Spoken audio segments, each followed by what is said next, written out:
निकाला, भारत छोड़ना ही पड़ेगा। So it was I have given this name that it was challenge to British government, you have to leave the country. उसका reason यही था कि बर्मा तक फौज आ गई थी, नहीं तो जिस तरह से 6 अगस्त और 9 अगस्त को हिरोशिमा नागासाकी में बॉम्बार्डमेंट हुआ और 8 अगस्त को ये डिसीजन हुआ था क्विट इंडिया मूवमेंट का, और 9 अगस्त को सब जितने नेता थे उन्हें अरेस्ट कर दिया गया। इसीलिए देख लीजिए उन्हें मालूम था, क्योंकि जापान उस वक्त बहुत अच्छी पोजीशन पे। चलो कमिंग टू आवर, आप हमेशा वीर रस की बात कह रहे थे, प्रधानमंत्री को पढ़ाने जा रहे थे,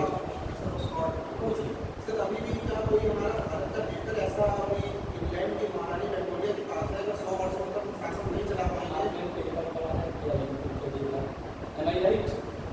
बताया नहीं, बताया है, हम बता रहे हैं, हम आपको बता रहे हैं आपने कहाँ से रेफर किया, यूट्यूब पर देखिए इंफॉर्मेशन। और सो आप ये बताइए अभी तक क्यों नहीं पता चला ऑथेंटिकेशन क्या है? लोगों ने डाला है, मैं तो बहुत नेशनल लेवल पे जुड़ा हुआ हूँ सब चीज़ें से, पता है इस पर। तो अभी तक क्यों पता नहीं चला? क्या हमारे जितने भी प्रधानमंत्री हुए हैं, एक तो था सुभाष चंद्र बोस का कि जब भी वो मिलेंगे मैं हैंड ओवर कर देंगे, वो था सर। क्या जितने फिलोसफर हुए हैं, डी वासु जैसे, विपिन चंद्र जैसे, या रामचंद्र गुहा जैसे, सुभाष कश्यप जैसे, क्या उन लोगों ने कभी नहीं किया? नीरजा जैसे जो फिलोसफर हुए हैं, साइंटिस्ट हुए हैं, पॉलिटिकल साइंस की बात कर रहा हूँ, हिस्टोरियंस हुए, क्या उन्होंने कभी डिस्क्लोज नहीं किया? यूट्यूब पे बात में क्या ऑथेंटिकेटेड है? नहीं ना, इवन गूगल पे भी नहीं। मैं गूगल की भी बातें फेल कर देता हूँ। क्यों? फीड करने वाला कौन? फीड करने वाला कौन? हम लोग को ऐसे। सो ये सब माइंड से निकालिए, सिर्फ एक टारगेट माइंड में रखिए कि मुझे IAS बनना ही है हर हाल। इसके अलावा मैं नहीं चाहता कि आपके माइंड में दूसरा रास्ता आए, सिर्फ वन वे कि आपको एंटर करना है उसमें, दैट्स ऑल, नॉट मोर, मतलब accept this, nothing except to accept है। इसके अलावा कोई स्वीकारी होना भी नहीं चाहिए, और ये बड़ा कीमती वक्त है, बहुत बहुत कीमती वक्त है। तो इसलिए there should not be any other, alternate होना ही नहीं चाहिए। मेरे पास अल्टरनेट नहीं है कोई, इस यही करना है जब तक ये डिटर्मिनेशन नहीं होगा। Otherwise don't waste your time, बहुत कीमती समय आपका ही। आप लोग सब मेच्योर हो, PG लेवल पे हो, और आपके पास समय नहीं है, ठीक है।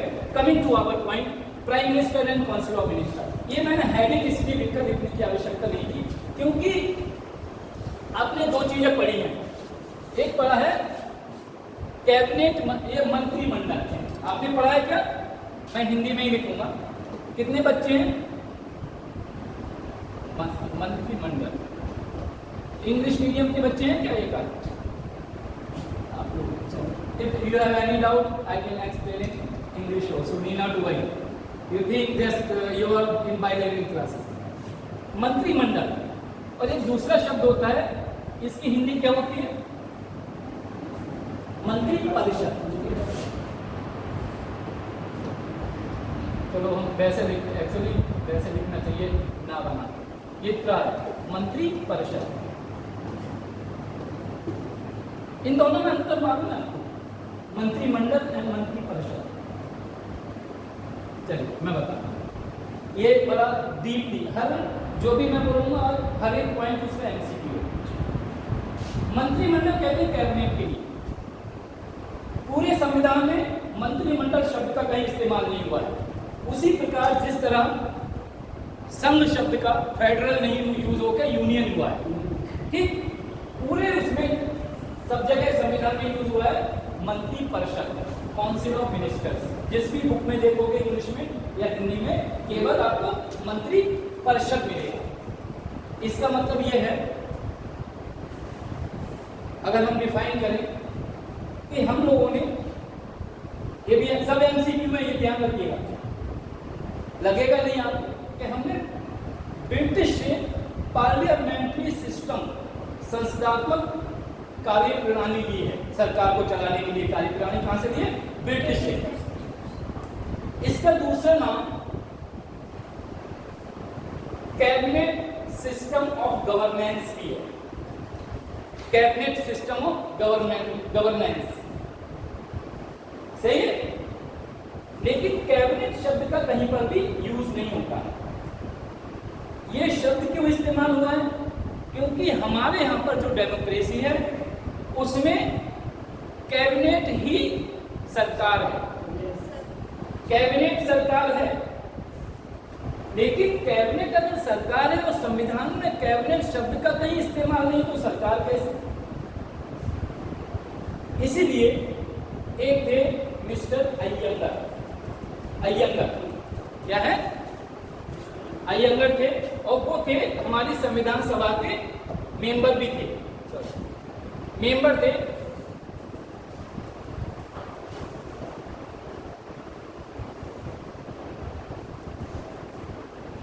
अय्यंगार को कहा गया कि हमारी मंत्रिपरिषद कैसी हो इसके बारे में आप एक डिटेल रिपोर्ट बनाइए।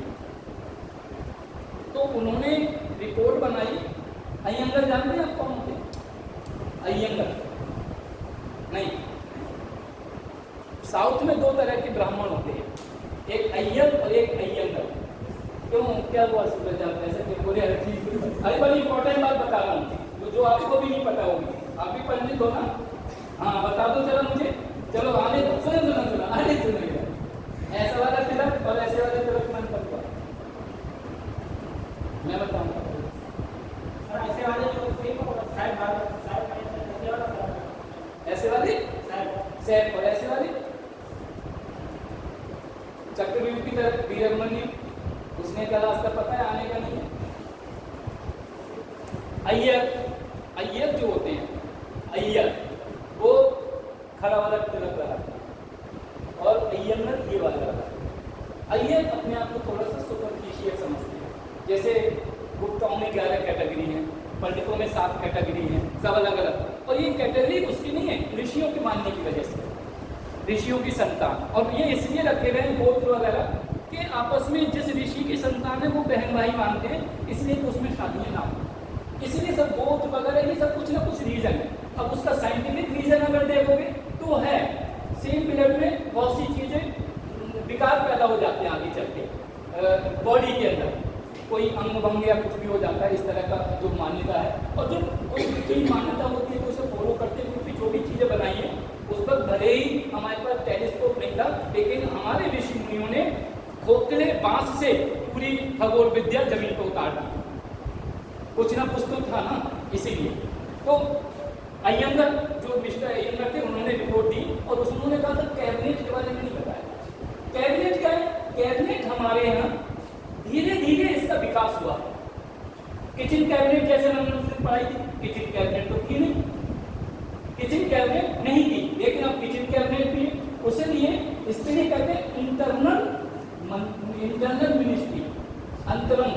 अगर कुछ किताबों में मैंने शब्द ये इसलिए इस्तेमाल किए, कुछ बुक्स में हिंदी इंग्लिश की इंटरनल मिनिस्ट्री का है। और उस इंटरनल मिनिस्ट्री मैंने कहा था कि ये जरूरी नहीं है कि मिनिस्टर ही हो, ठीक है, उसमें बाहर के लोग भी हो सकते हैं। जैसे हमने बताया था अजीत डोभाल है, ये सब उसमें आ जाते हैं, चीफ है, रॉ के चीफ है, इंटरनल सिक्योरिटी से रिलेटेड जो चीज़ है, ऐसे लोग भी अपने प्रधानमंत्री को सलाह देते हैं, ठीक है। तो ये इन्होंने रिपोर्ट दी उसके मिनिस्टरशिप के लिए।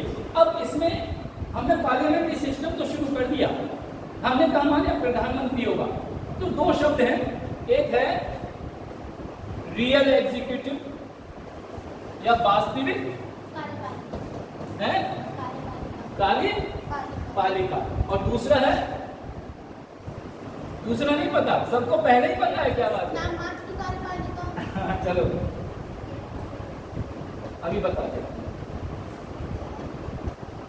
यह है एड जियोर, इसे कहते हैं रियल कार्यपालिका। प्रजातंत्र में कैबिनेट के लिए, मंत्रिमंडल के लिए जो शब्द यूज नहीं है उसके बाद मंत्री परिषद के लिए, ये नहीं, इसे मंत्रिमंडल के लिए। दोनों मात्रा समझ लीजिए दिमाग में, ये ऐसी क्वेश्चन आते जाता है। इसे मंत्रिमंडल को रियल एग्जीक्यूटिव, वास्तविक सरकार या वास्तविक कार्यपालिका कहते हैं, ठीक। और अभी बताऊंगा आर्टिकल 74 के बारे में। जबकि कार्यपालिका एग्जीक्यूटिव कहलाता कौन है? President of India. एग्जीक्यूटिव है कौन? सही है, कार्यपालिका। अब कहोगे वो तो कार्य करता ही नहीं, लेकिन नियम ये है कि जो मंत्रिमंडल बनता है वो बिना राष्ट्रपति के नहीं बनता है। मंत्रिमंडल है क्या, अगर ऑफिशियली ओरिजिनल आप संविधान में देखोगे तो उसमें कहा गया है कि राष्ट्रपति के कार्य के संपादन के लिए एक मंत्रिमंडल होगा, मंत्रिपरिषद, समझ में आया? राष्ट्रपति के, इसका मतलब कार्यपालिका कौन है? राष्ट्रपति के देश के कार्य संपादन के लिए या नीति निर्धारण करने के लिए या नीति को लागू करने के लिए एक मंत्रिपरिषद होगी। बाद में इसका अमेंडमेंट बताऊंगा। एक मंत्रिपरिषद होगी, इसका मतलब अगर ये डेफिनेशन हो रही है तो प्रेसिडेंट जो है असली कार्यपालिका प्रेसिडेंट हुआ, लेकिन है नहीं। मंत्रिमंडल होगी जो नीति निर्धारण करेगी, तो नीति निर्धारण करेगा तो फिर वही होगा जैसे अब IAS के लिए, DM के लिए कोई भी पैसा सैंक्शन कर दिया, अब हर चीज को तो मॉनिटर नहीं, जो वो रिपोर्ट दे देंगे आप पुल बन गया, वो बात सही है, पुल बन गया, माना जाएगा ये। तो लेकिन यहाँ पर है क्या सच्चाई, इसे कहते हैं संवैधानिक। रियल एग्जीक्यूटिव हमारे यहाँ पे कौन है? कौन है? रियल एग्जीक्यूटिव राष्ट्रपति नहीं है हमारे यहाँ पे, एडज्योर ये है, मतलब संवैधानिक कार्यपालिका जो है वो है हमारे यहाँ प्रेसिडेंट, लेकिन संविधान में लिखा है रियल एग्जीक्यूटिव। रियल एग्जीक्यूटिव वो नहीं है। अब आपको कहना है, अब ये कहना है कि कैबिनेट जो है रियल है, वास्तविक कार्यपालिका कौन है? कैबिनेट। और राष्ट्रपति कौन है? संवैधानिक कार्यपालिका। अगर मंत्रिमंडल कोई भी नियम ऐसा बना दे जो असंवैधानिक है तो राष्ट्रपति चीफ जस्टिस ऑफ इंडिया को अपॉइंट करता है, उसके थ्रू उसे चेंज करवा सकता है। क्योंकि आपने एक शब्द सुना होगा जुडिशियल रिव्यू, कि अगर कोई भी कानून बनता है तो वो सुप्रीम कोर्ट को ये अधिकार है कि वो जो कानून बना है उसे स्वतः संज्ञान लेके ये देखे कि क्या ये हमारे देश के हित में है या नहीं है। इंडिया नहीं समझ में है, बता देना। चलो एक पॉइंट मैं भी अपना निकालता हूँ, उस पॉइंट लिख कर लाया हूँ। इसलिए लाते हैं क्योंकि इसमें दो अंतर है। जो रियल एग्जीक्यूटिव क्या था, 42 अमेंडमेंट को 44th अमेंडमेंट, दो अमेंडमेंट हुए थे जिसमें इनकी पूरी डेफिनेशन चेंज कर दी और शब्द इधर उधर नहीं कर सकते। मैंने बताया जैसे रुको कॉमा लगा दो मत जाओ, और मत के बाद में होगा कॉमा तो रुको मत जाओ, उल्टा हो जाएगा। सो नोट कर लीजिए कि हमारा आर्टिकल नंबर 74 क्या कहता है।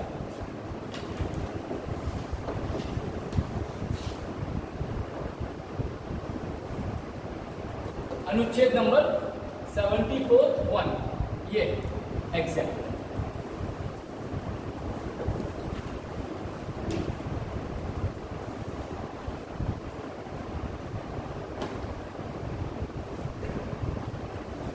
लिखता है। आर्टिकल 74 कहता है राष्ट्रपति को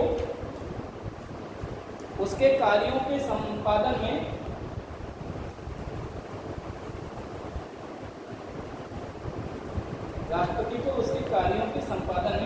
सहायता तथा परामर्श देने के लिए मंत्रिपरिषद होगी,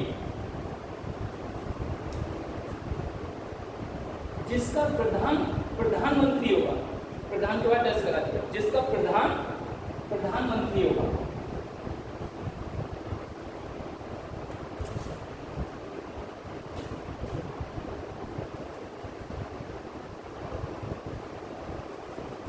लेकिन क्या हुआ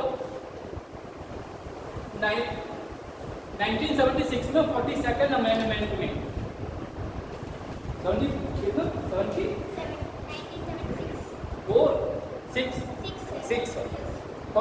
अमेंडमेंट में इसमें कुछ किया, क्या शब्द चेंज किए लिख दीजिए। और 74 में ही एक अनुबंध कहते हैं, क्लॉज इंग्लिश में कहते हैं क्लॉज, ये जोड़ा गया। उसमें क्या कहा गया है, राष्ट्रपति की सहायता एवं परामर्श देने के लिए, ये 74A में ही है। राष्ट्रपति को सहायता एवं परामर्श देने के लिए प्रधानमंत्री की अध्यक्षता में एक मंत्री परिषद होगी। प्रधानमंत्री की अध्यक्षता में एक मंत्री परिषद होगी और राष्ट्रपति अपने कार्यों के संपादन में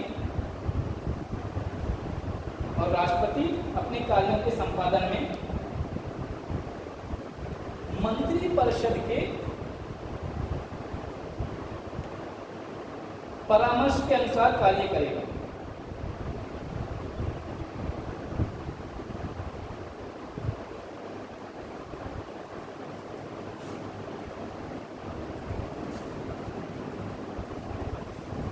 बड़ा सेम लग रहे हैं लेकिन दोनों में बहुत अंतर है। लग रहे हैं नहीं सेम? पहला क्या कह रहा है कि राष्ट्रपति को उसके कार्यों में, मतलब जो भी देश के कार्य हैं वो राष्ट्रपति करेगा और उसके कार्य करने के लिए सहायता के लिए, जैसे इंस्टीट्यूशन है, इंस्टीट्यूशन चलाने के लिए सबके हेड होते हैं, तब प्रिंसिपल कराता है, या डीएम के लिए एसडीएम होते नहीं होते, एसपी के लिए डीएसपी होते हैं, उसके नीचे इंस्पेक्टर, इस तरह सभी के लिए। तो ये कह रहे हैं कि चलाएगा तो देश राष्ट्रपति, मूल संविधान कह रहा है आर्टिकल 74 कि राष्ट्रपति को सहायता के लिए और परामर्श के लिए, परामर्श ये नहीं हर चीज में टांग अड़ाना या हर चीज में परामर्श देना, जब जरूरत पड़े तब परामर्श के लिए, सहायता के लिए क्या होगा, एक मंत्री परिषद होगी जो क्या करेगी, जिसका प्रधान प्रधानमंत्री होगा। ठीक, एक चुन दिया। अब आपका 40 सेकंड हम कहते हैं, सुन लीजिए। राष्ट्रपति की को सहायता एवं परामर्श देने के लिए प्रधानमंत्री की अध्यक्षता में एक मंत्री परिषद होगी और राष्ट्रपति अपने कार्यों के संपादन में मंत्री परिषद के परामर्श के अनुसार कार्य करेगा। चेंज हो गया।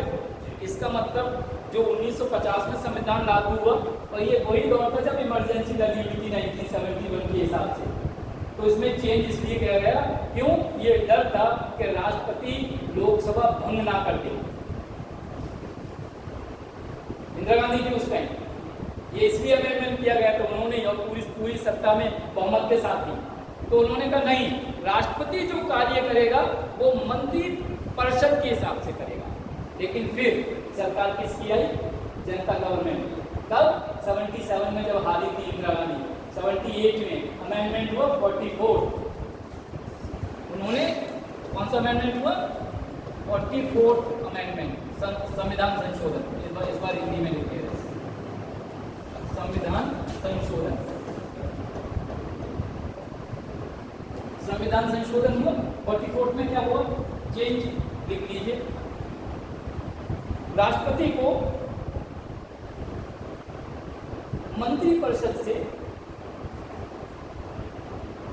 आप ये ना मन में भी पढ़ के जब लिखते हो ना, दिमाग में रखा, पढ़ते गए समझते गए, दिमाग में दोनों चीजें लिखने और दिमाग में समझने, आप जल्दी भूलोगे नहीं। राष्ट्रपति को मंत्री परिषद से जो परामर्श प्राप्त होगा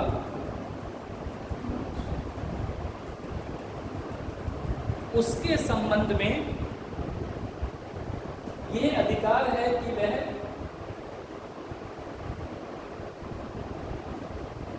उसे मंत्रिपरिषद के पुनर्विचार के लिए भेज सके।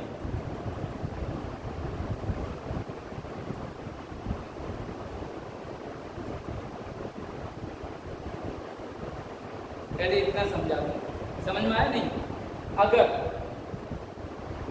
कोई भी नीति बनती है तो राष्ट्रपति को ये अधिकार है कि जो भी नीति बनाई है, भाई ये थोड़ा सा गड़बड़ है, जैसे एमएसपी का हुआ था, किसका, किसानों के बिल का हुआ, वो यही कह रहे थे कि इन्हें अमेंड करो, चेंज करो, इसके हिसाब से करो। इसी तरह राष्ट्रपति को लगता है, चाहे वो आर्थिक नीति हो, राजनीतिक नीति हो, सामाजिक नीति हो, प्रशासनिक कोई प्रॉब्लम हो, तो राष्ट्रपति ये कह सकता है। वो कैसे कहेगा राष्ट्रपति, अब मुझे ये बताइए, उन्हें ज्ञान कहाँ से मिलता है, वो कैसे कहेगा, हम बता देते हैं। राष्ट्रपति के पास अपना एक सेक्रेटरिएट होता है, उसमें सब एक्सपर्ट होते हैं हर फील्ड के। जब कैबिनेट के पास सचिव होता है, उनसे भी सीनियर उसके पास लोग रहते हैं। कोई भी नियम कानून होता है तो उनके पास अपना सेक्रेटरी, इतना बड़ा बंगला, तो आपको पता है राष्ट्रपति भवन बहुत बड़ा है, तो उनसे परामर्श करते हैं कि ये हमारा जो क्योंकि मंत्रिपरिषद तो अपने हिसाब से पॉलिटिकल लीडर है, हर चीज में पॉलिटिक्स दिखाएंगे ना, लेकिन राष्ट्रपति जो है रियल बात सही है, संवैधानिक दृष्टि से देखता है। सिर्फ दो ही पोस्ट, राष्ट्रपति and chief justice of India, ये हर चीज को संवैधानिक दृष्टि से देखते हैं। आपने देखा होगा बहुत से अभी फैसले ऐसे हुए थे जिनमें चीफ जस्टिस ऑफ इंडिया ने डायरेक्ट नहीं, क्योंकि कंट्रोवर्शियल पॉइंट है, चीफ जस्टिस ऑफ इंडिया को मंत्रिमंडल कैबिनेट को हटा सकती है संसद, और अगर संसद कोई गलत नियम बनाती है तो स्वतः संज्ञान करके chief justice of India ultimately फैसला तो उसे ही करना है। तो आपस में कंट्रोवर्शियल रहता है ये सब।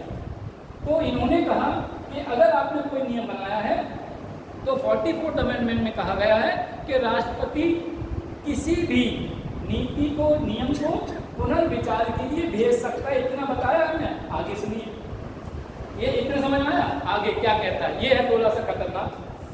राष्ट्रपति का बात है कि परामर्श के लिए है, आगे मैं कह रहा हूँ सुन लीजिए। तो जो परामर्श होगा उसके संबंध में ये अधिकार है कि वो उसे मंत्रिपरिषद के पुनर्विचार के लिए भेज सकता है, लेकिन जो आपने कहा लेकिन ही खतरनाक होता है, लेकिन लिख लीजिए, पुनर्विचार के पश्चात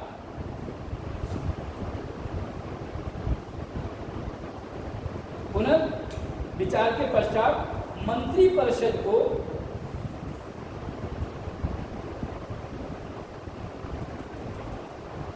राष्ट्रपति से जो परामर्श प्राप्त होगा,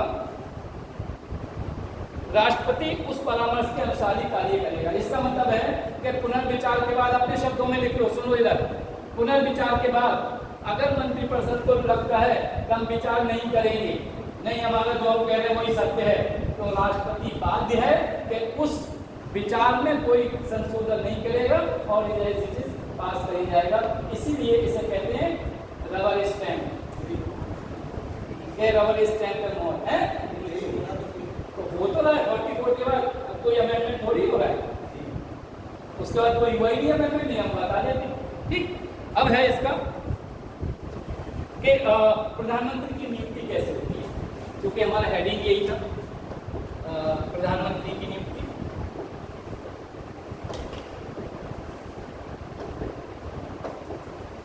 लिख लीजिए आर्टिकल 75(1)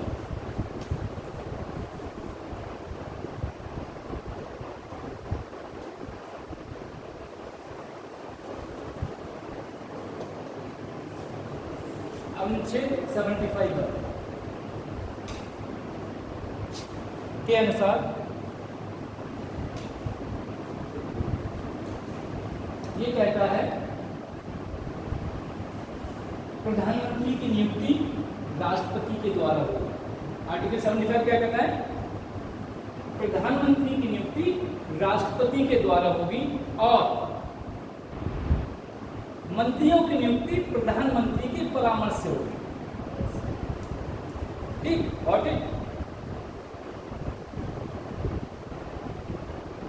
अब हम आपसे पूछते हैं कैसे होगी प्रधानमंत्री, कैसे चुनिए, बोले इधर आओ आप प्रधानमंत्री, और कैसे, उससे पहले भी कुछ है, पूर्व बहुमत से पहले कुछ है नहीं है, हम बता देंगे। दो पार्टियां मान लिया, दोनों को बहुमत प्राप्त है बराबर, तो सर राष्ट्रपति नामांकन में विवेक का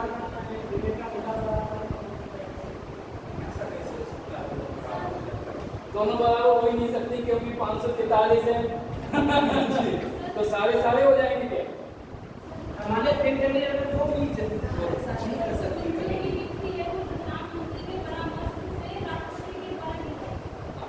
यही है, क्योंकि सरकार जो राष्ट्रपति बनाता है।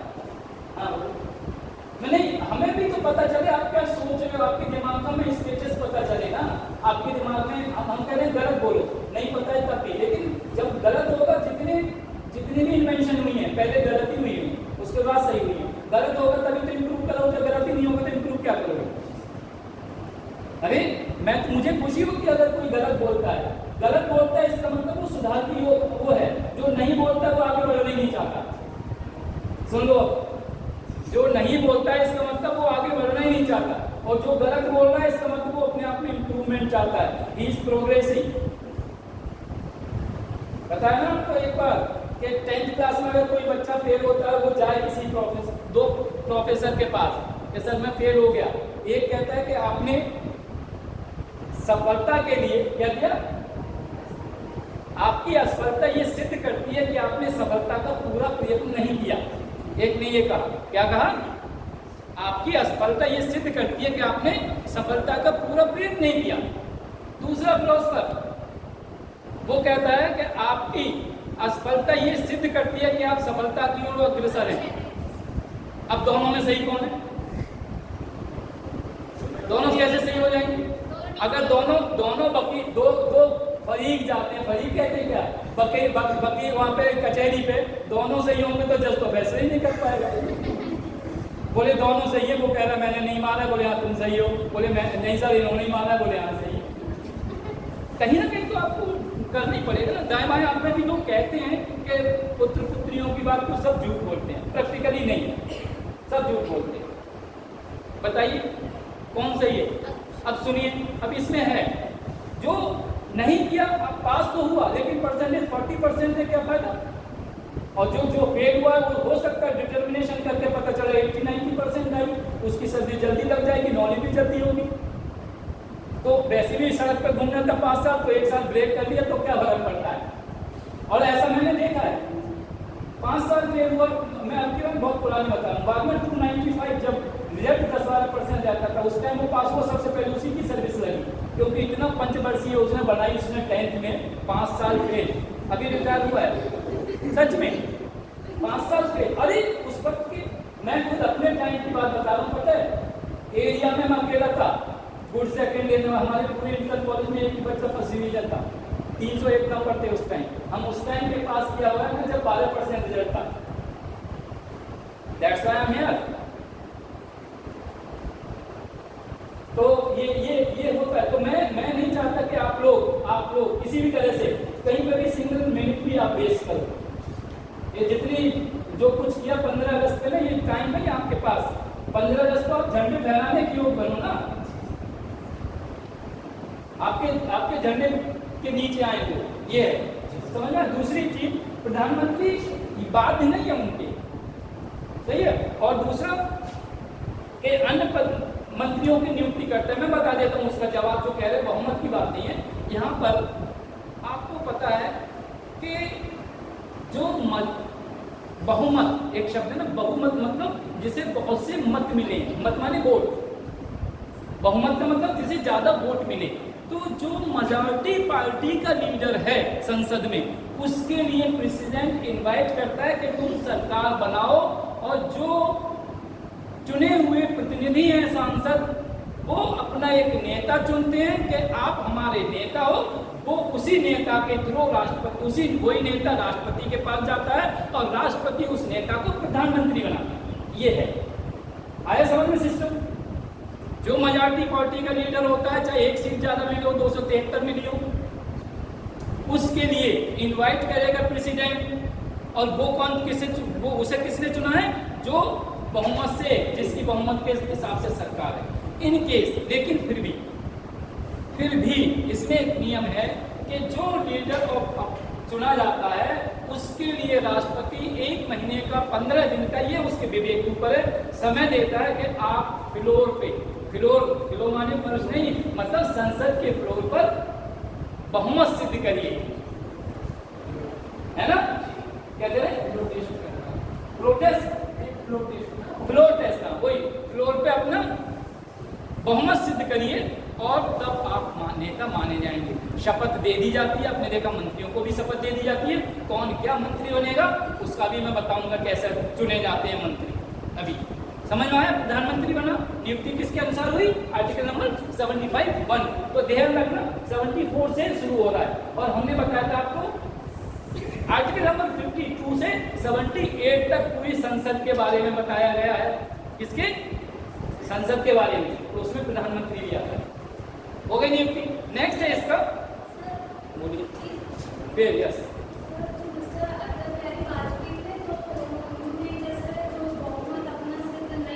एक वोट से आ रहे थे। हाँ, यही था। ये हर एक प्रधानमंत्री को सरकार से बहुमत सिद्ध नहीं होता तो कंडीशन क्या होगा? हाँ बता दो। सेकेंड जो लार्जेस्ट पार्टी है उसको मौका दिया जाए। बिल्कुल सही है, यही है, यही है, यही है। अरे जो representation system of government president का है इलेक्शन का, वो यही तो है कि अगर 4 कैंडिडेट है, बोले पहले नंबर पे किसे चुन रहे, दूसरे पे किसे, तीसरे पे किसे, चौथे पे। ये स्विट्जरलैंड में यही सिस्टम है, ऑस्ट्रेलिया में यही सिस्टम है। इसका मतलब इसका लिए मेरे एमपी का सिस्टम ये, इसे कहते हैं मल्टी पार्टी सिस्टम या मल्टी कॉन्स्टिट्यूएंसी सिस्टम।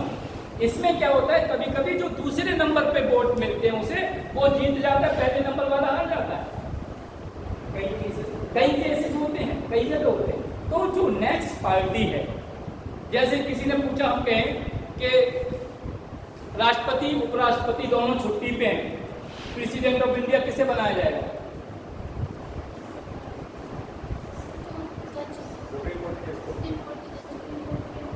पक्का देख लो, स्पीकर ऑफ लोकसभा को तो नहीं बनाया जाता, और वो भी छुट्टी पे।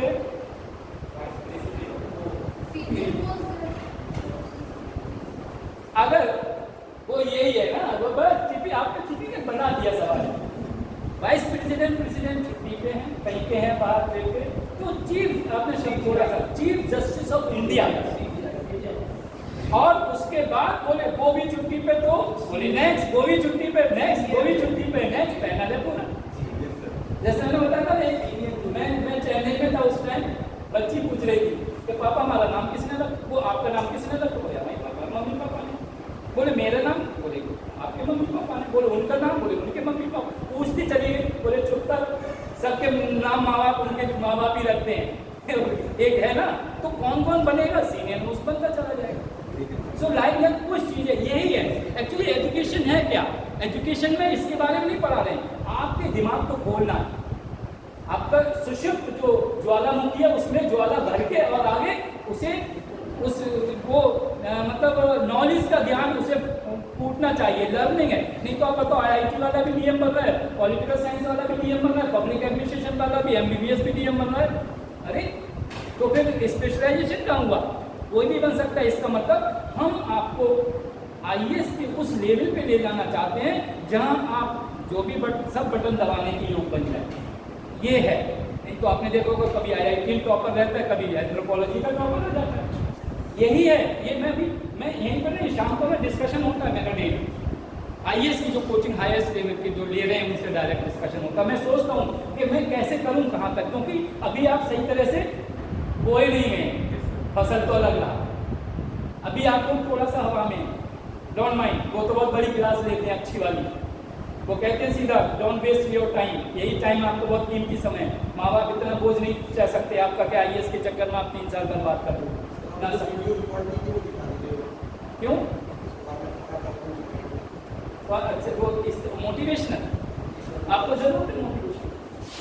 आप तो सेल्फ मोटिवेटेड आदमी। वीडियो हमको दिखाएंगे जो विजन वालों ने दिए हैं पॉलिटिकल साइंस, वो बता वो हम ला देंगे 2-4 घंटे।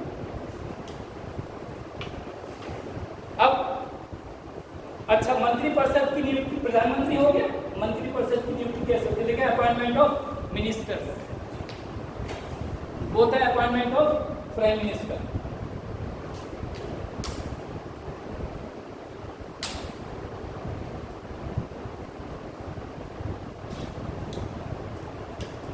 अगर हम एकेडमिकली देखें या कॉन्स्टिट्यूशनली देखें तो ये लिखा है कॉन्स्टिट्यूशन में कि राष्ट्रपति प्रधानमंत्री की सलाह से मंत्रियों की नियुक्ति करेगा।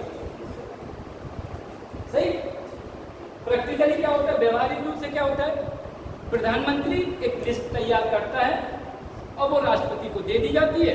उधर सिग्नेचर, मैं चिड़िया नहीं कहूँगा, सिग्नेचर, कभी डोंट यूज दिस वर्ड। लोग कहते हैं चिड़िया बिठा दो, ये सब सीखना भी मत, उस चीज़ें सीखना मत। मैं तो हल्का देता हूँ, कोई 7 तारीख कहता है, मैंने तो सिग्नेचर की वैल्यू मालूम है, 12 की वैल्यू होती है। So do not think my signature is simply signature. Account में भी होती सैलरी के लिए। सो नहीं, कभी भी आप वो चीज़ें डेवलप करिए आपके अंदर कि no, until unless you will ban, nobody can ride you। आप जब तक झुकोगे नहीं कोई आपकी सवाल ही नहीं कर सकता। तो झुकना, मैं सही बता रहा हूँ, इसलिए डोंट गिव चांस। ये कॉन्फिडेंस जिस दिन आ गया आपके अंदर एकेडमिकल भी और ये आएगा, नॉलेज जब बढ़ती जाएगी वैसे वैसे कॉन्फिडेंस आता जाता है। यहाँ पे है कि राष्ट्रपति मंत्रियों की नियुक्ति करता है परामर्श से किसके? प्रधानमंत्री। इसका मतलब तो क्या हुआ कि प्रेसिडेंट इज होल्सो, मतलब मालिक एक तरह से। लेकिन होता क्या है कि प्रधानमंत्री एक लिस्ट दे देता है राष्ट्रपति को, उस पर साइन होता है। लेकिन माना अगर आपसे पूछा जाएगा तो उसमें आएगा कि लिस्ट दे देता है, वो आ गया ऑप्शन में, तो ये नहीं लिख हो गया।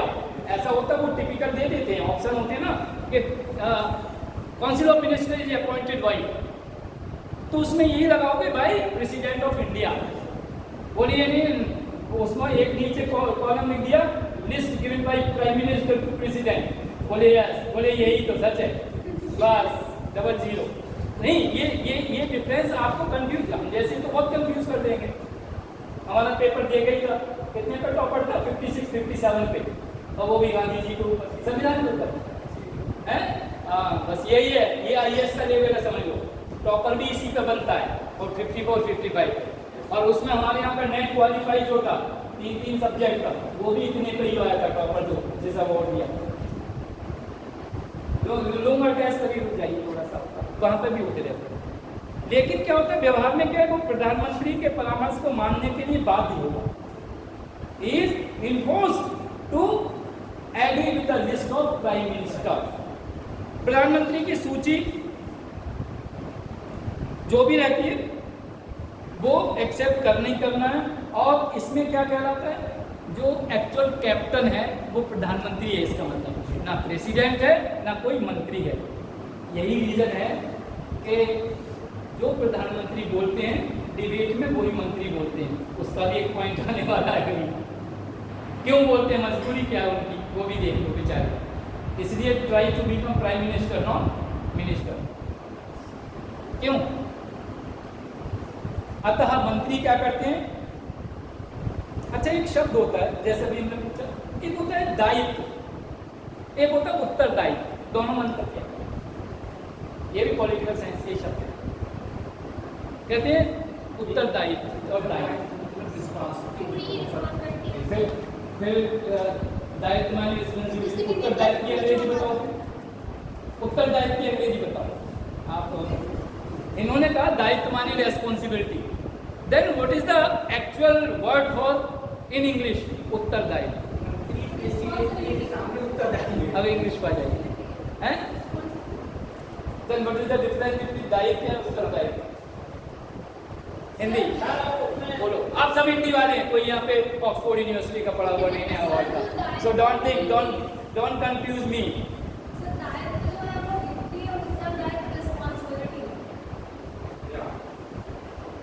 कर्तव्य मतलब दायित्व मीन्स कर्तव्य। Whatever fundamental duties are there, they are राष्ट्र के प्रति हमारा कर्तव्य है।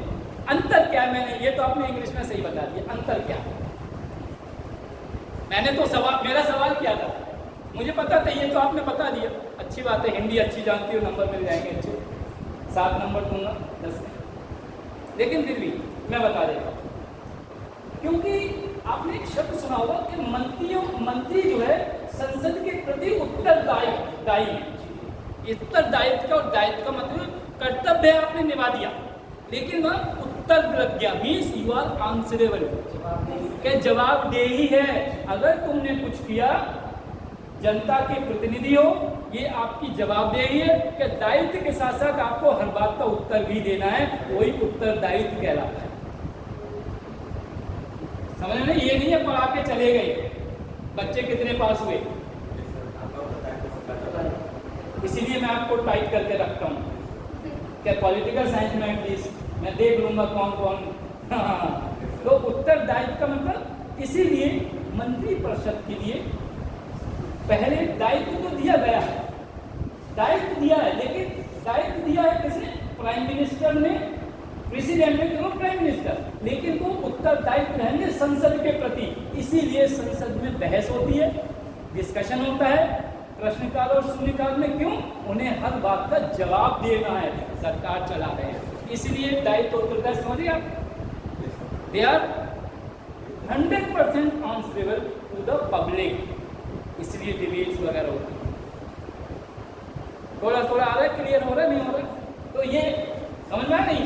तो ये इसलिए हर एक आदमी उत्तरदायित्व नहीं होता है इसके लिए। जैसे भाई क्लास में हम सबको पढ़ा रहे हैं, BA MA जो भी पढ़ा रहे हैं, तो कौन कितने % लेके पास हुआ है ये हमारा उत्तरदायित्व नहीं है। हमने सबको बराबर पढ़ा, जब एक बच्चा 40 ला रहा है और एक 50 ला रहा है तो whose responsibility it is? Your responsibility also. आप उत्तरदायी हैं, मैं पूछूंगा आपने मेरी कब पढ़ाने में कहाँ कमी रही, क्यों ये क्वेश्चन अटेम्प्ट नहीं किया। तो ये जिम्मेदारी दोनों समझ गए। दायित्व दिया गया मिनिस्टर को और वो मिनिस्टर संसद के प्रति उत्तरदायी निभाएंगे, ये है, दैट इज अ डिफरेंस। अच्छा, अब उसमें है क्या? ये दायित्व देते समय, ये दायित्व शब्द है। प्रधानमंत्री जब दायित्व देते हैं तो मैं एक लाइन में पढ़ता हूँ और समझ लेना। उस टाइम जब मंत्रियों का गठन होता है तो प्रधानमंत्री इस कार्यों को करते समय अनेक बातों का ध्यान रखता है, जैसे दल के गुट। दल के गुट मतलब दो यहाँ पे है, UPA और NDA, यूनाइटेड प्रोग्रेसिव अलायंस, और NDA National Democratic Alliance supported with की party BJP, UPA supported with Congress. जैसे रिसेंटली मैं, पता है आपको विश्वास नहीं होगा, तो 10 दिन से मैंने पेपर नहीं पढ़ा कहीं में से, जो डेली पढ़ने वाले थे, और 15 दिन से TV नहीं देखी। समय देख लो, कॉलेज डिवोटेड। लेकिन मुझे पता चला है कि शायद नीतीश ने छोड़ दिया है ना, ये घटक कम हुआ। यहाँ पर इसलिए शब्द कहा गया है कि प्रधानमंत्री जब मंत्रियों को चुनता है तो दलों के घटक का ध्यान रखता है, गुटों का। आपने देखा होगा कभी कभी 10 वाले 2 मंत्री बनते हैं, जो 2 ही है वो खाली दोनों बन गए, क्योंकि 2 की वजह से सरकार चली जाएगी। तो प्रधानमंत्री को दलों के गुट, और सुनो क्या, महत्वपूर्ण व्यक्ति कौन है उसके ऊपर भी, ठीक है। जैसे किसी पार्टी का नेता है, राष्ट्रीय अध्यक्ष है, उसे बना नहीं बना, भले ही अकेला जीत का आया। अकेला का मतलब 100% हो गया उसका, एक जीता वो भी मंत्री, जैसे अनुप्रिया पटेल है अपने, लेकिन उसके साथ में वोट बैंक होते, इसलिए भी बनाते हैं। दलों का गुट ध्यान रखता है, व्यक्तियों का ध्यान रखता है, विभिन्न समुदाय का, कम्युनिटी का, कि किस कम्युनिटी का। अभी इतनी जोर शोर से हंगामा हुआ, प्रेसिडेंट चुने गए हैं। अगर किसी को अपनी नानी, दादी, मौसी, मौसा, ससुराल सबका कच्चा चिट्टा खुलवाना है तो एक इलेक्शन में खड़े हो जाओ, प्रेस रिपोर्टर सब निकाल के अखबार में छाप दो। ये सच है। Whatever I say is not a joke, it is fact. जो चीजें आपको नहीं पता होंगी वो आपके अखबार में आ जाएंगी। उसमें बोले नेताजी के भतीजे का, उसके ऊपर क्या छापा पड़ा है। अब नेताजी से क्या मतलब, भतीजे ने काम करा है, करवाने वाले का रस्ते में परेशान करता जाना, तुम जानो, लेकिन छापेंगे ये क्यों? वो मशहूर नहीं है, ये मशहूर है। तो इसीलिए समुदाय का हो, समुदाय को देखते हैं, भौगोलिक क्षेत्र ये भी देखते हैं, जियोग्राफिकल एरिया उसको भी देखते हैं कि हमें रिप्रेजेंटेशन किस नाम से, किरण रिजिजू है, कौन है मालूम है? किरण रिजिजू है ना, कहाँ का है? ईस्टर्न सेक्टर का। तो उन्हें कभी कभी ऑर्गेनाइज करना पड़ता है जियोग्राफिकल एरिया। वेंकैया नायडू बहुत स्कॉलर रहे, राष्ट्रपति वो रहे, अध्यक्ष रहे पार्टी के, अब वो भी वाइस प्रेसिडेंट भी रहे, अच्छे थे, साउथ के थे।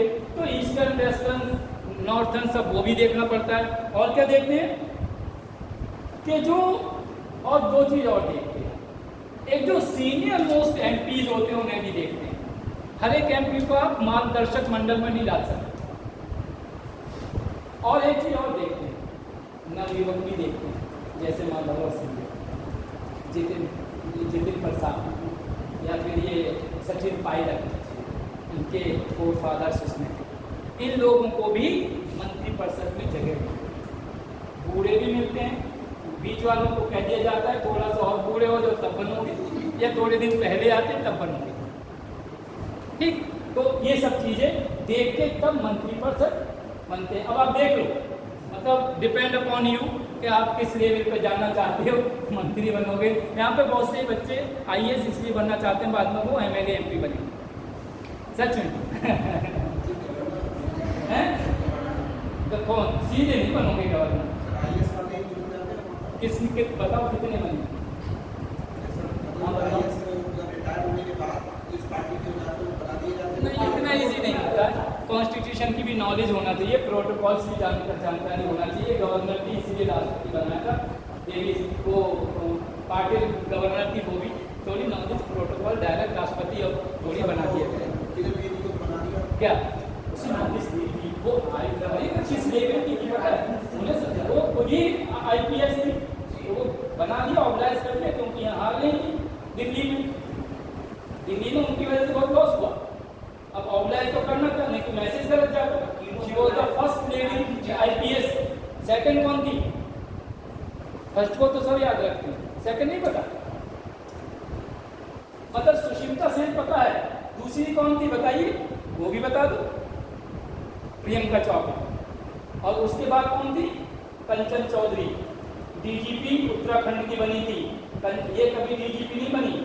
दूसरी IPS थी कंचन चौधरी, जो DGP थी उत्तराखंड की, और हरिद्वार में अभी एक्सपायर की है। उन्होंने आप पार्टी से टिकट भी दिया था, हार गई थी, बट मैं मिला हूँ, 2 घंटे मेरा डिस्कशन हुआ, मेरी PhD का टॉपिक उन्होंने ही डिसाइड किया।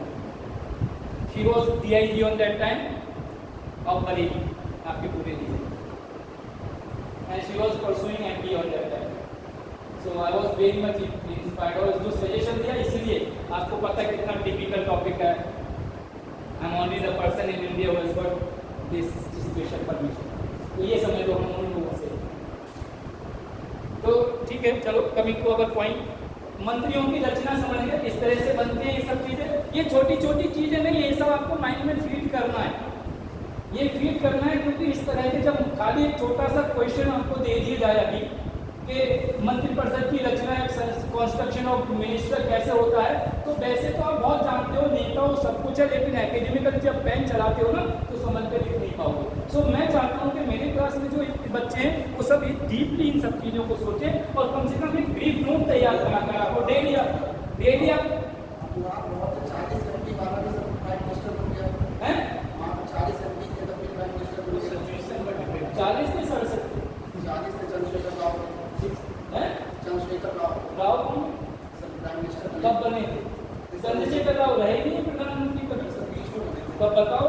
चंद्रशेखर राव नहीं थे, चंद्रशेखर आजाद थे, चंद्रशेखर राव नहीं थे प्रधानमंत्री। हाँ, बलिया के MP जिनका लड़का भी BJP ज्वाइन किया है, 67 MP थे, he was supported by Congress.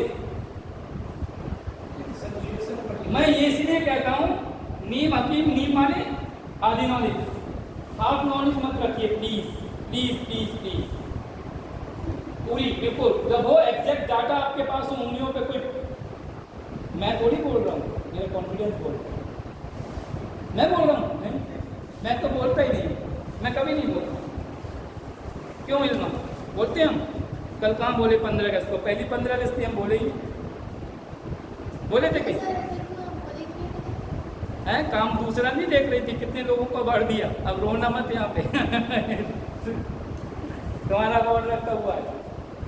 तो ये हमारे स्टूडेंट है, बहुत ज़्यादा एक्स्ट्रा ऑर्डिनरी स्टूडेंट है ये, मतलब सिंसियरिटी में इसका बस चले तो रात में कर नहीं था क्लास अटेंड सही में बहुत अच्छी वो कॉन्फिडेंस रहती है क्लास।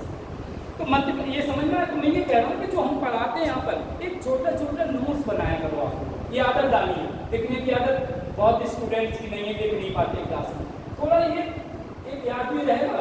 अब इधर उधर टाइम वेस्ट मत करिए, just write down few points whatever you have taught today, how, तो मेमोरी पावर बढ़ेगी और लिखने की भी थोड़ी पावर बढ़ेगी। और आप उसमें क्या छांटना है, क्या काटना है, जैसे मंत्रिपरिषद में काटना छांटना चलता नहीं चलता है कि इस बार नहीं बना दो, इसे हटा दो, इसे बना दो, तो वो काटना छांटना आपको आना चाहिए।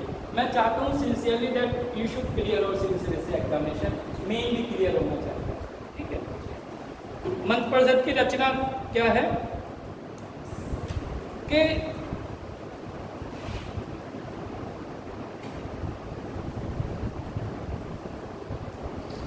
उनका नाम था, पूरा लिख लो, गोपाला स्वामी अय्यंगार था, गोपाला स्वामी अय्यंगार, जो मैंने बताया था।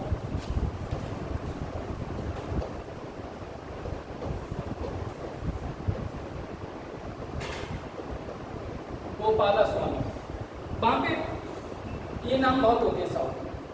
या मैंने बताया ना, उनके नाम के आगे माँ या ना लगा होता है, पल्लावरम, सुब्रमण्यम, है ना। जैसे महाराष्ट्र में कर लगा होता है, अम्बेडकर, तेंदुलकर, लता मंगेशकर, हर एक जगह का अपना अपना हुआ है।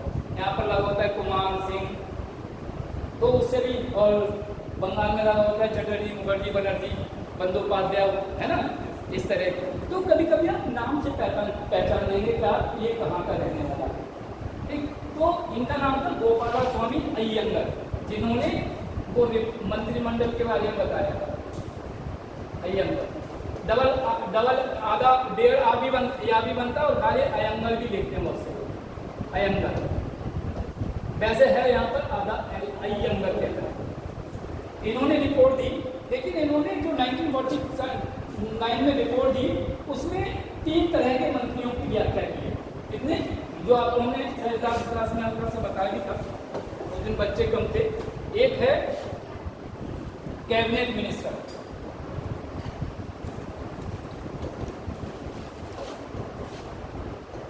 आपका 3 दिन का, कितने 2 दिन का सिलेबस कम हो गया, 3 दिन का, मतलब हमने कितनी क्लास ली तो। दूसरा है स्टेट मिनिस्टर, है ना,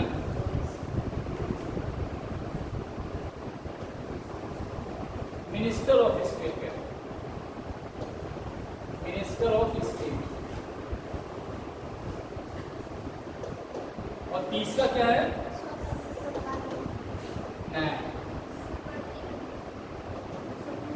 डिप्टी मिनिस्टर,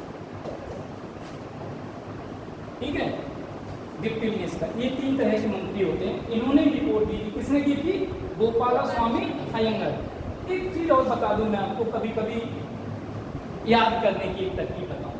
जैसे आपका कोई फंक्शन चल रहा है, शादी में है, असल में ये सब चीज़ें ब्रीफ करते रहते हैं लोग, मैंने उसमें देखा है कोचिंग के उस क्लासेस में। जैसे आपको कोई आदमी मिला, नया परिचित है, नाम याद नहीं था, 10 आदमी मिले, अब 10 का कैसे नाम याद रखो। तो जब जेंट्स की बात कर रहा हूँ, जब आप हाथ मिलाते हो ना, तो जैसे वो नाम बताए अपना, ही स्वयं सो पर्सन, मैं आपको एक मेमोरी करने की, इसके लिए भी मैं कई चीज़ें ट्रिक्स बताऊंगा MCQ के लिए, कि कैसे आपको मेमोराइज करना है, चाहे वो हिस्ट्री क्यों, पॉलिटिकल साइंस क्यों, इकोनॉमिक्स क्यों, आर्ट एंड कल्चर क्यों, मिडिवल क्यों, एंशिएंट क्यों, ये भी आपको बता देंगे। मैं इसीलिए मेरी थोड़ी सी शार्प हो गई मेमोरी। जैसे आपने हाथ मिला, बोले कोई भी नाम बताइए इसमें, ऐसा मान लो कॉमन नाम है, अरविंद कुमार, अरविंद बहुत है नाम, केजरीवाल, कुमार, तो आप उसे हेलो मिस्टर, एक दो बार अटल कर दो मुझसे, है ना, और उस अरविंद को किसी रिलेशन में अपने कनेक्ट कर दो, आप भूलोगे नहीं। जैसे मैंने एक दिन आपको बताया ना, ABCD की लोकेशन कैसे याद करने की तरकीब, ABCD हो, EOT वगैरह रीजनिंग के लिए बताया था वो, और पूरा ABC A to Z मैंने बताया था एक दिन, किस तरह से मेमोराइज करते हैं, तो रीजनिंग में बेनिफिट। तो इसी तरह से इनका भी, जैसे गोपाला स्वामी वगैरह, इनका नाम याद करो, डेट्स याद करने की भी तरकीब है, वो सब इसी दिन ट्रिक्स बताएंगे। अब इनमें क्या है, कैबिनेट मिनिस्टर उन्होंने कहा 3 है, लेकिन इसकी एक स्पेशल चीज ये थी कि हमने बताया था आपको कि इसे कैबिनेट को माना नहीं था, इसे तो केवल क्या कहा था, काउंसिल ऑफ मिनिस्टर, CO है, काउंसिल ऑफ मिनिस्टर था। तो उन्होंने कहा कैबिनेट में बोले अगर मंत्री बने तो कितने लोगों को, आप सब पार्टियों को तो ऑर्गेनाइज नहीं कर सकते, तो उन्होंने कहा इसमें 12 to 20, तो इसमें 12 to 20, बाकी उन्होंने कहा था 40 to 60। लेकिन अभी हमारे यहाँ पर जम्बो जेट जो मिनिस्ट्री बनी है, जम्बो जेट है सबसे ज्यादा, वो 75 का है टोटल मिनिस्ट्री पर। टोटल मिनिस्टर्स आउट ऑफ 543, या जो भी पर्टिकुलर पार्टी के सदस्य 250, 300 पार अब की बात तो 300 से क्यों, अच्छा आप लोग बस में देखो, मतलब 300 से ऊपर हो गए तो भी आप 272 में भी 300 में भी उतने ही बनाते हैं। तो डिपेंड करता है कि आपके साथ घटक कितने हैं। जैसे अटल बिहारी वाजपेयी के टाइम पे उस वक्त सत्ता में सब लोग नहीं आए थे, 22 पार्टी थी, कभी 18 पार्टी थी, तो 18 के मतलब जहाँ जिसका जितनी जनसंख्या है इतनी उसकी हिस्सेदारी होना चाहिए, इसीलिए तो प्रॉब्लम आ रही है। नीतीश कुमार कह रहे हैं कि अब जो जनसंख्या हो वो जातिगत जनसंख्या हो, जाति के आधार पर हो, ये कह रहे हैं ना। इसीलिए शायद मैं पूरी डिटेल नहीं पढ़ाऊंगी, इसलिए थोड़ा सा प्रॉब्लम आई थी। और नहीं, नीतीश ने भी कहा, नीतीश ने पहले ही कहा है, प्रधानमंत्री से भी बात हुई थी, लेकिन उसमें समस्या आएगी हमारे देश के लिए कि कल को ये कहेंगे हमारे इतने रिप्रेजेंटेटिव में तो हमारे इतने मंत्री भी बनना चाहिए। कुछ कदम पर सोच समझ के उठाना चाहिए सरकारों को भी, कि आगे भविष्य को देखते हुए हर चीज़ सरकार के लिए नहीं होती है, हर चीज़ जिस तरह पैसे के लिए नहीं होती है, हर चीज़ सरकार के लिए नहीं हो सकती। उस जगह सरकार की कुर्बानी आपको देना पड़ती है देश के लिए।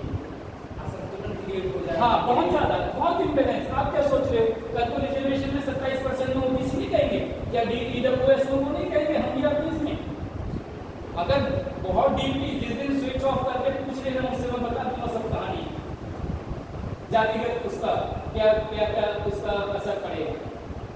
तो है समस्या।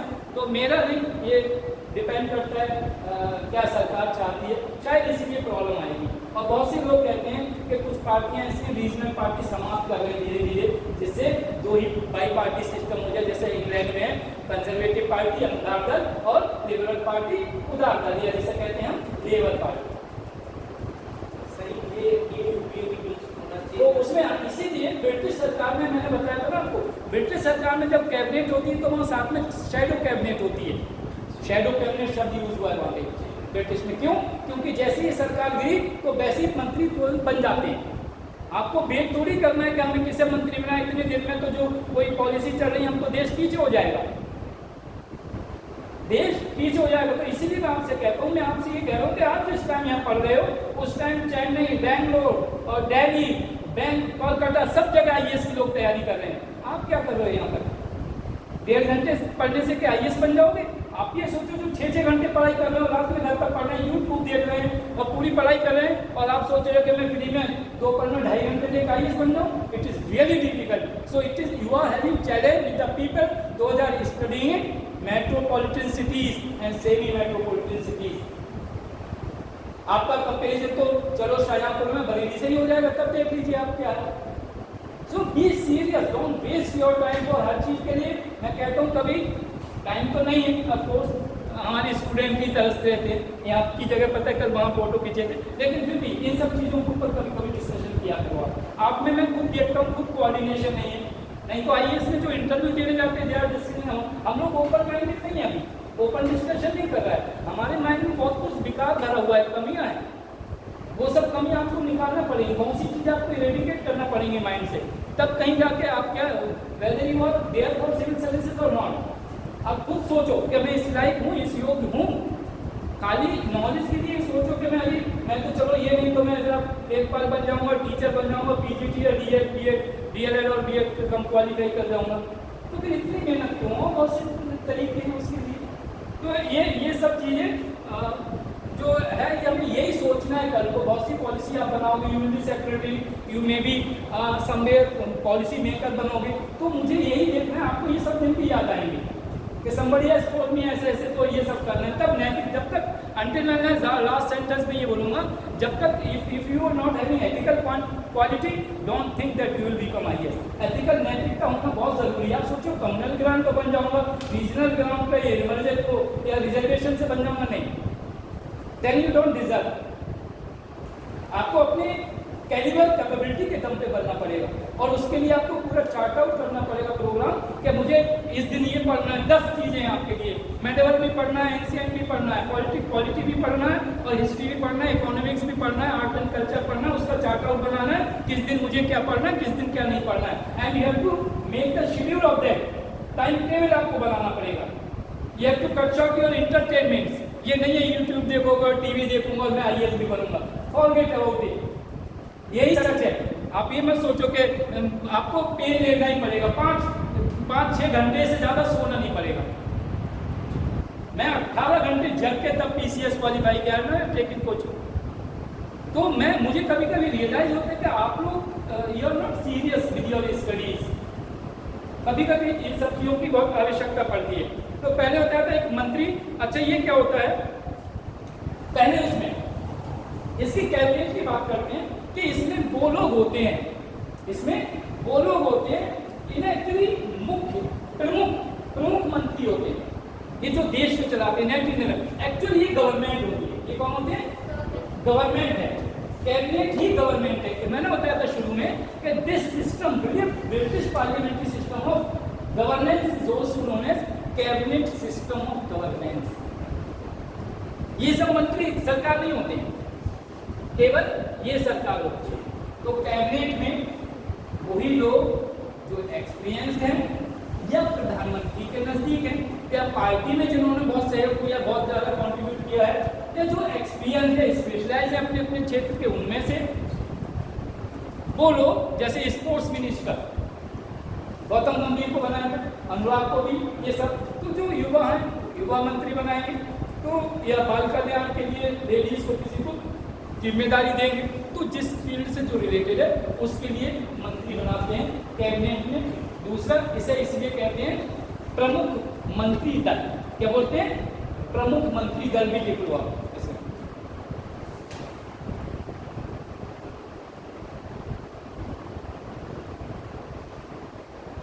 जो आईएमएफ ने रिपोर्ट दी थी उसमें एक थोड़ी सी पॉइंट की लैकिंग थी, कमी थी।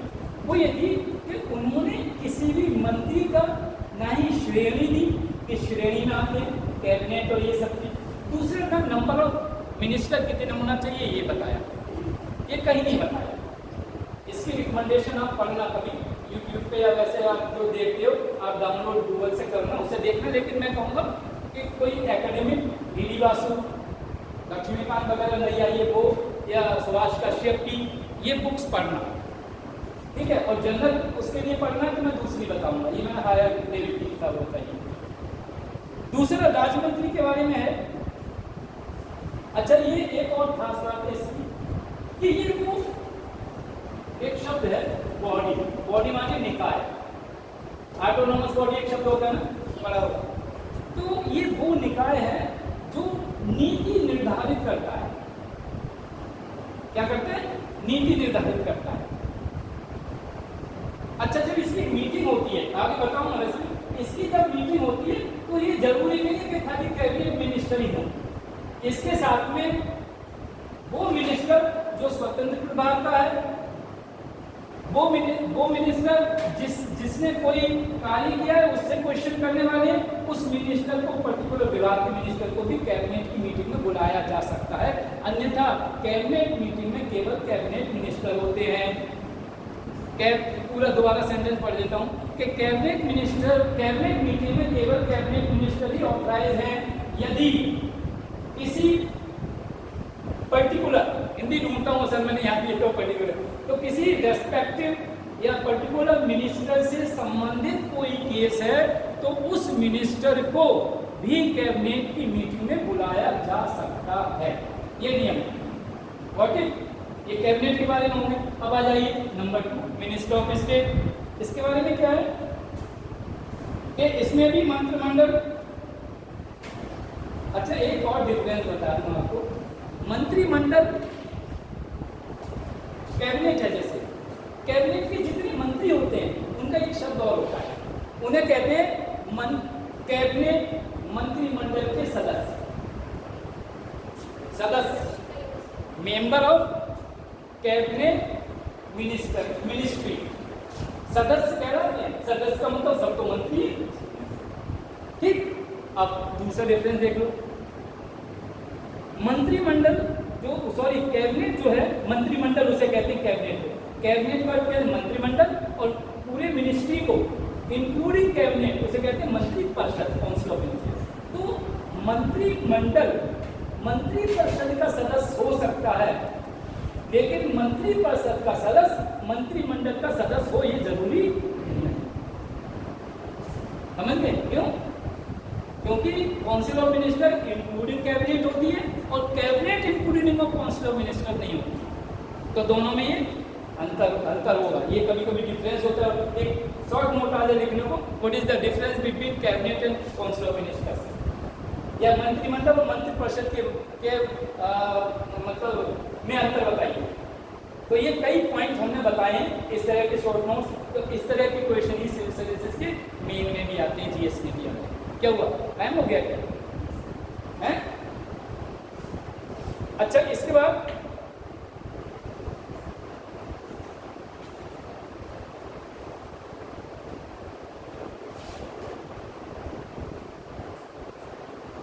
उप मंत्री, ये तो मैंने बता दिया डिटेल में कि जितने भी मिनिस्टर्स होते हैं जिस विभाग से संबंधित है वो भी बुलाए जा सकते हैं, उनके डिप्टी भी बुलाए जा सकते हैं। लेकिन डिप्टी मिनिस्टर कौन होते हैं? डिप्टी मिनिस्टर के दो कार्य होते हैं। एक तो जो कैबिनेट मिनिस्टर होते हैं उन्हें सपोर्ट करना, सहारा करना, लेकिन परामर्श भी दे सकते हैं।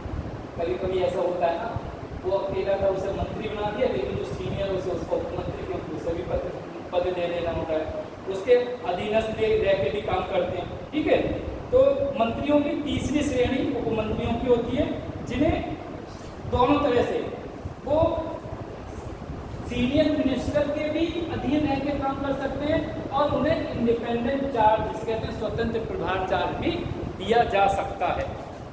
ठीक है, स्वतंत्र प्रभार का भी चार्ज दिया सकता है, वो भी डिप्टी मिनिस्टर कहलाते हैं। डिप्टी का मतलब अब उसमें कहोगे प्रधानमंत्री के डिप्टी नहीं है ये। मैंने बताया ना एक डिप्टी के तीन शब्द होते हैं डिप्टी के, बताए थे आपको कौन कौन से? डिप्टी, एसपी, है ना, और एसडीएम, वाइस भी होता है, लेफ्टिनेंट भी होता है, और क्या होता है?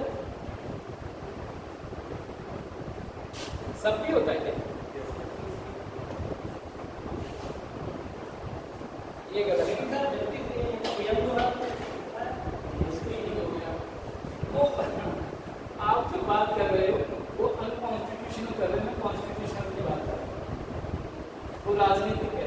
मैं यहाँ पे ये कह रहा हूँ ये कॉन्स्टिट्यूशनल पोस्ट है, आईपीएस जो बनते हैं यूपीएससी से, डिप्टी सुप्रिंटेंडेंट ऑफ पुलिस, इसे कहते हैं उपलब्ध है नहीं ये है, और इसे सब माने भी उप है। जैसे डीएम और एसडीएम सब डिवीजनल मजिस्ट्रेट, सब क्या सब डिस्ट्रिक्ट मजिस्ट्रेट, और डीएम कहते हैं डिस्ट्रिक्ट मजिस्ट्रेट, इसके माने भी उप होता है। इसे प्रेसिडेंट और वाइस प्रेसिडेंट, इसके माने भी उप होता है तो नहीं होता है।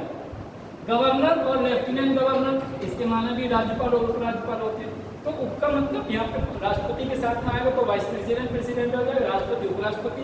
यहाँ पे आता है राज्यपाल, गवर्नर और लेफ्टिनेंट गवर्नर, राज्यपाल उपराज्यपाल। यहाँ पे होता है डीएम डिस्ट्रिक्ट मजिस्ट्रेट और सब डिस्ट्रिक्ट मजिस्ट्रेट एसडीएम होते हैं, सब मान्य उप होता है। यहाँ पे सुपरिटेंडेंट ऑफ पुलिस और डिप्टी सुपरिटेंडेंट यहाँ पर भी हो। तो उप का मतलब डिप्टी हर जगह नहीं है।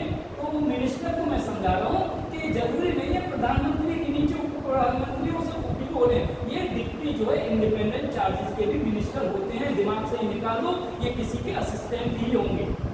ब्रॉड माइंडेडनेस समझ में आया? तो ये जो है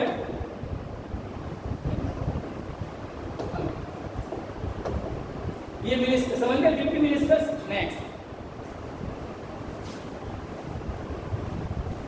मंत्रिपरिषद तथा मंत्रिमंडल में अंतर समझ गए क्या? टाइम क्या हुआ ये 4 बज गए?